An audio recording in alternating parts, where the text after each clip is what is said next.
We're here. We're here. We're here. How are you? What's happening? Happy Half New Year. We are celebrating Happy Half New Year today. And I'm going to check your chat here. Welcome, welcome, welcome. So excited to have you guys, whether you're watching this live or watching the replay. I love doing these, and I love celebrating Happy Half New Year. So, woohoo! I see like horns and party hats, and it is time to celebrate Happy Half New Year. And if you're like, what? Happy what? What? It's not New Year's. What? Let me explain. We have so much fun in our programs with this. We literally did a Happy Half New Year countdown last week on June 30th, where it was the last day of the first half of the year. July 1st is the first day of the second half of the year, right? So it is the perfect time to sort of shake the blanket, start again, figure out what we want to do, figure out what the rest of the year is going to look like. I really feel that at the beginning of the year, we dive in and we decide, we're really going to decide, like, this is what we want to do. This is what our resolution, we pull out the little scroll, but we have like a resolution of this is what we want to do. And we become very serious about it. At least some people do. And I see that, a lot of people make all these, this is my year, this is the thing, everything is going to change. And so then around February, it gets a little more difficult. And by the time July rolls around, it's like, resolution who? Reza what? We're like, it's just like not a thing anymore. So, hey there, hi there, ho there. Love seeing the welcomes, love seeing the hellos. Let me know, like, if you had a resolution, put it in the chat of what your, if you remember, do you remember what your resolution was? And one of the things that we like to talk about here in our trainings and like to share with the world in general is to pick, rather than pick a resolution, to pick a word of action, like a verb, as someone said in our training a few minutes ago. What is a verb that you can choose, or a word that you can choose that inspires you, whether it's play or love or security or, well, it doesn't have to be a verb, does it? Security is not a verb. So, what are the things that inspire you? And then as you make your choices moving forward in the things that you want to do, you can use that word rather than being like, I'm going to resolve to do this. It could be, okay, my word is security. Is spending every dollar that I have, is that going to make me feel more secure or less secure? Maybe more if you're spending it on a security system. No, I don't know. But like, you can just constantly check in with yourself to see, is this thing that I decided that I want more security, I want more expansion, I want more love, I want more play, I want more relationships, I want more connection, I want more alignment. There's so many things it can be, right? I want to be inspired, I want to inspire others, I want to be a CEO. Like, if there's a word, CEO could be a word. You want to be a CEO of your own business. And so when you make a choice or when an opportunity comes up to you, you can say to yourself, does this thing fuel the word that I have? Are they in alignment? Does it make sense? Is this going to make me move more towards that or away from that? And one year my word was reset. Like, I just wanted to reset and kind of ease, have ease. And so when things would happen, it would get a little chaotic. It would be like, okay, what is the, ease is a great word. What is the choice that I can make here that's going to bring me the most ease? So having a word like that can really, really, help you. I love it, Kathy. My resolution is to take action and follow up. So I love that. So the idea of following up is a really good one. That's one. That's why I have a team. Like, following up can be, some of us are, more visionary in ideas, and following up can be a little more difficult. That's why having some, holding each other accountable with accountability buddies can be helpful with that kind of thing. But really having that, to take action and follow up. I love that because it can apply to so many different things, right? It can apply to relationships where, you want to take action and invite people that make you laugh to things, and then follow up with them and make it happen, like drive that home and really, make those connections happen. Or whether it's a business thing, you want to make sure you follow up on that. Really, really good, Kathy. I love it. So these are the kind of things that we can really, use to move us forward in our world. And we really wanted to share this as a way to do it halfway through the year so that you can kind of look back on kind of where you've been and then build from there. So I'm going to put a chat. I'm going to put a chat in the comment. I'm going to comment in the chat there, which is we have this handout where I'm going to share my screen actually, and I can show it to you. How about that? On a new laptop I haven't used. So let me try this.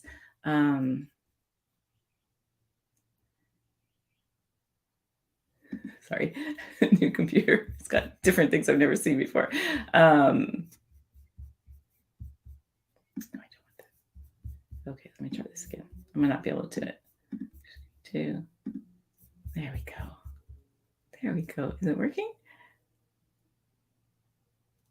Oh no, it's not going to do it. So we'll just move on. I'll tell you about it. But you can open it up. You can get it there. You'll notice when you open that up, there'll be a place to put your name and email. You can do it. I don't want to waste your time while I figure out my laptop. I'll just walk you. I know it by heart, so I'll just walk you through it. But you can download it and take a look at it. So this handout, when you'll notice, it'll say to enter your name in the email. And the reason that we do that is that way you'll see when you get to the page, there's a lot of handouts on there. So feel free to peruse around. And when you look on our YouTube channel, you can find the video that coincides with the handout. So you can look at that and that way we know what trainings are popular by the amount of people that put their email address in there. So yeah, so do that, and then you can follow along, or you could just listen to me and jot it down, whatever you like, whatever you prefer, whatever floats your boat. So basically what we'd like you to do is when you think about the rest of the year and how can you make the rest of the year the best of the year, right? What can you do? So we want you to think about, what have you done so far? What have you done? What didn't you do? Looking back on what you said you were going to do at the beginning of the year, how are you doing with that? Are there things, and this is not an opportunity to beat yourself up. That's not what we're about here. It's about just looking to see where are you at with things. And really, really the link, oh, it didn't go to both. So the link is Hollywood Gatekeepers. You know what? Let me put it as a banner. Hang on one sec. Can't talk and multitask because multitasking is not a thing. No, I have it here. I'm just going to create it. Okay. Put it there. Add banner. Did it work? Show. Yee! I did it. Look, Mom, I did it. So there it is. It's on the screen now. So hopefully you can see that. If you're watching on our YouTube channel, you should just be able to click on it. If you're watching in the Facebook group, I just put it on the screen for all people. So there's the link to the handout. And it's basically walking you through. I actually recommend that you take some time with this. I'm going to do kind of the Cliff Note version, but I recommend that you take some time with the handout and really answer these questions and really think about it. And I think it'll be a great exercise and it'll help you kind of determine where you are. It'll also be, surprisingly, I hope, a moment of celebration, because one of the things that I don't think we do enough is celebrate the things that we did do, whether they were on our list or not. Like maybe you said you were going to, finish the screenwriter course or finish your screenplay, and maybe instead you planted a garden. Well, celebrate that you planted the garden. That's good too. Sometimes other things take priority and they end up being the thing that we end up doing. That's all good. So celebrate the things that you did do, whether they were on your list or not. Sometimes those things that we celebrate then can lead to other things that were even better than what we had on our list. So being easy about it all, right? And kind of looking at those things that were on our list, the things that weren't on our list, and really having a moment to really celebrate what they are, right? And we want you to really, just write down what those things were, and then what are you still on track, and then what are long forgotten. And then relax, you just congratulate yourself on the things that you did. And then of the goals that are unrealized, of the things that you wanted to do and you didn't do, if it brings up feeling of defeat or regret or any things that you any negative disappointment, failure, what's going on there? Why does it bring up those feelings? Just because you didn't do it doesn't mean that you need to regret it, or, it can be like, oh, I just didn't do that. I chose to do this instead. But sometimes we have a tendency to hear the voices of other people, that aren't even ours. We bring in their angst and their thing and their, that's in the back of our head, of whether it's old teachers or parents or family or even us, we have these voices in our head that beat ourselves up. Why are you feeling disappointment, regret, or failure about any of it? Why? What difference does it make? Does that make it done? When you feel regret about the fact that you didn't do it, does it help it finish? It's such a wasted energy. So if you're feeling these things, the way to not make it wasteful is to feel it. Don't deny it, but feel the why underneath. And we often both joke, and I joke seriously about asking why, like a child. Why do I feel like that? Well, because it makes me feel this. Well, why? Because I feel this. Well, why? Like a child. Why, Daddy? Why? If you're constantly asking yourself why, you'll keep narrowing down to the root of why you're feeling that disappointment or failure or whatever. And typically that root thing has something to do with self-worth, where you don't feel worthy, or you have set some expectation for yourself that is unmeasurable and is hard to reach. You have an expectation that doesn't really matter. It's not even based in anything that's sort of real in a way. It's based on some idea of what it should be, like all of that. And we're experts at this as humans. And you are an artist, and you are have a huge imagination, or you wouldn't be attracted to these programs to begin with. So if you're still here and you're watching this and you have some interest in this, then your imagination is firmly intact. And what we want to do is use your imagination, not for worry, because that's the main thing that people use their imagination for, is how to worry about things. Whenever you're worrying about a scenario, you're taking your imagination, you're writing a story, right? Like we're writing all these stories. You're writing a story right now about me and what you're watching, and you and what you're seeing here in the handout, and like where you're at, and if the room's hot. Like you're writing all these stories simultaneously, right? How can you start to really shape that skill that you have, that is such a secret weapon, your ability to write and your ability to imagine and be tapped into your imagination? These are two skills that we have as artists, that if we're in Hollywood Gatekeepers, that's you have these skills. How much are you even realizing how powerful they are? They're so powerful that you can reimagine and reframe anything you want. You can take an old scenario that you're really disappointed in. You showed up and you were terrible. You were awful to someone. You were terrible to be around. You didn't behave well. It was not a good day. You can take that scenario and you can forgive yourself. You can really recognize that we are all doing the best we can with what we have, what we have available to us, the resources we have, the emotion we have available, the strength we have in that moment, the ability we have to center ourselves and take responsibility, all of those. Sometimes we just can't do it. Sometimes we're fetal position. Sometimes we just can't take responsibility. That's okay. In that moment, you're still doing the very best you can with what you have. So how can you forgive yourself for those moments? And then how can you really realize and reframe that, as use that imagination that's so powerful, and rewrite that story from that moment of failure or regret or whatever we're feeling? How can you allow yourself to feel it? Because that's the way to heal it. Hey, I'm a poet. So allow yourself that moment of feeling it, allowing it to heal, and really forgiving yourself, forgiving anyone else that was involved in the scenario, forgiving the circumstances that you couldn't control, all of that. And just taking a moment of ease with it and rewriting that story of everyone in this scenario, even the world and circumstance at large, we're doing the best we can with what was available to us. During the pandemic, we were all stressed out, doing the best we could with anything that was available to us, right? So being able to provide that forgiveness. And from that place, start to realize, like, okay, if something didn't, I really don't think that there's a failure. I think there's what we expect things to do and then what they do. And sometimes because of that expectation, we've decided if it doesn't do what I think it should do, it's a failure, as opposed to maybe that failure is actually a better opportunity than what you originally thought it should be. And it's such a common thing. If you just relax and allow the happy accidents, allow the things to happen that weren't supposed to happen, and then because they could very well be ending up someplace that would have been even better, usually further down the path than what you had originally planned. So how can you kind of reframe those things, rewrite that story with your imagination, and reframe it?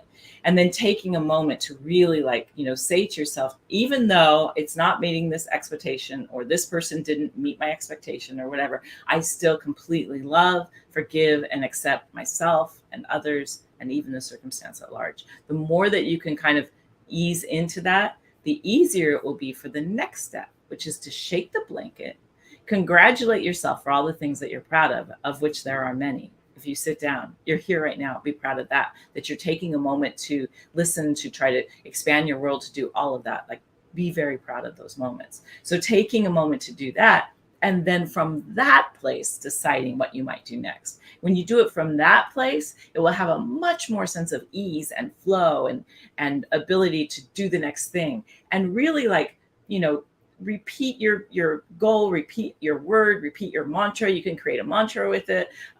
Feel and heal. I really love that. Actually, it might become my new mantra. Allow to feel so that you can heal. Like, it really does work the more that you can do that. So really, like, taking a moment to do that, it's really something to think about. And this, yeah, well, I'm not sure what your comment with. A lot of moms in the thick of it might disagree with you. I'm not sure which thing they disagree with. Yeah, I love that. Your brain can only think of one thing at a time. Multitasking doesn't work for humans. I often say that multitasking is doing a lot of things badly because you're just sort of half into everything as opposed to being focused on one thing at a time. And which I just demonstrated when I look for a handout. I can't keep speaking and do that, and I keep trying. It doesn't work. So as you go through your chaotic life, and for moms out there, I totally relate. When you go through this chaos of all the things that you're trying to juggle and all the things that are happening, really being proud of yourself, that you have all those balls in the air. It's amazing. And it was interesting. We had a family get together, as a lot of people did yesterday, but it also happens to be my son's birthday, which makes it even more spectacular. And a friend of mine has, like, not little kids, they're like 10, 12 or something. And they said something about she had forgotten, and they were like, "We told you that, don't you remember?" And she's like, "Oh no." And they were like, "I can't believe you can't remember that." And I was like, "Do you realize the amount of things that she is remembering on a daily basis?" And they were like, "What?" And I was like, "What sports equipment do you?" Because they're both involved in all kinds of stuff. Where you have to be when? What sports equipment? Who's she supposed to pick up? Who does she get next? And I was just like going down the list. What radio station do you like on the? And she was dying laughing. Like, it was just like, these are all the things that she's remembering every single day for you guys. Give her a break. It was so great. And it was so good to have someone stick up for that. Because I mean, that's what happens when you are, when you're a caregiver for anyone, whether it's kids or your parents or whatever it might be, or you're a teacher. Most jobs, we are caregivers as readers, for writers, and for producers. I really feel like that's what our role is, to really help elevate that writer and really help support that producer, because producers, talk about remembering things. They are what I call the clowns of the circus. And I mean that utmost love. They are like spinning the plates and juggling, and they're just like, they have so much going on. It's amazing. And so if we can take the reading and analyzing the screenplay off their plate, we can make their lives better. And that's why we love celebrating Happy Half New Year. And we love celebrating, like, being a job of service as a reader. And we love celebrating all the things that make things as easy as possible. And celebrating Happy Half New Year, in my opinion, is one of those things. It's a moment of just sort of letting go, finding the new, really being like, we are in the beginning. The rest of the year is going to be the best of the year. It's going to be spectacular. And we know this because we just learned from the first half of the year. And we're going to take what we learned, and we're going to pick and choose the things that were wonderful and double down on those, and pick and choose the things that weren't so wonderful. And we're going to build from there as a foundation. So both things are equally as important. It doesn't all have to go the way we want. If it all went the way we want, life would be boring, and we wouldn't learn, grow, and achieve bigger things. So setting all of that in one place, putting our lives, the rest of the year, on top of it, and let's build from there. Cool. I'm glad they're great thought nuggets. That's the whole idea, is we want you to celebrate Happy Half New Year. So like I said, in our screen reader program, we did a full-on countdown. We counted down the Happy New Year. We even had like a party hat and a broken horn. Spectacular. So I really recommend that you celebrate that. Do these exercises, take them seriously. I think that they will help you for the rest of the year. And then really, ease into the second half of the year, and let's make it happen. If you're interested in learning more about becoming a reader, you can join us for our masterclass, which is hollywoodgatekeepers.com/masterclass. I do believe I have /free masterclass. So there it is right there, hollywoodgatekeepers.com/free masterclass. You can join us for that. If you want to learn more about becoming a reader, you'll see me there again, and I'll explain all the details of being a reader, and you can decide if it's right for you. We try to walk you through all the things that you need to go out and do it. And then, or you can join our programs and do it with us. Either way, whatever floats your boat, whatever makes it easier for you. We are here for you. And I love doing these trainings. I love sharing these things. We do free trainings here in our Facebook group and on our YouTube channel. If you're watching on our YouTube channel, be sure to subscribe to the channel, hit that like button, and you will see so many more trainings over there at the Hollywood Gatekeepers YouTube channel. Make sure to join and subscribe to that as well. And we're constantly posting new videos and new things. So I'm so glad you seriously need this. Yay! It makes me so happy. So have a beautiful, happy New Year. Happy Half New Year. To correct myself there. It's like, I'm so committed, and like, I've been talking about it now for the last week, right? Since June 30th. So now, and all my friends, I was like texting Happy Half New Year. And what? And I have to explain. Let's have a good rest of the year. So let's have a beautiful rest of the year. On the second half of the year, I mean, there's different energy that happens in the second half of the year. So let's make it the very, very best, and it will be a spectacular 2022, and we'll have a really lovely rest of the year. So let us know your word. Put it in the chat. Let us know what word you've picked for the rest of the year, and we'll help you, support each other. Lots of love. Give yourself lots of love, lots of forgiveness, and just, lots of ease and joy and play, all of that. Just dive into that. All right, you guys, have a beautiful, happy half New Year, and we will see you guys soon. Thank you so much. Talk to you. Bye, you guys.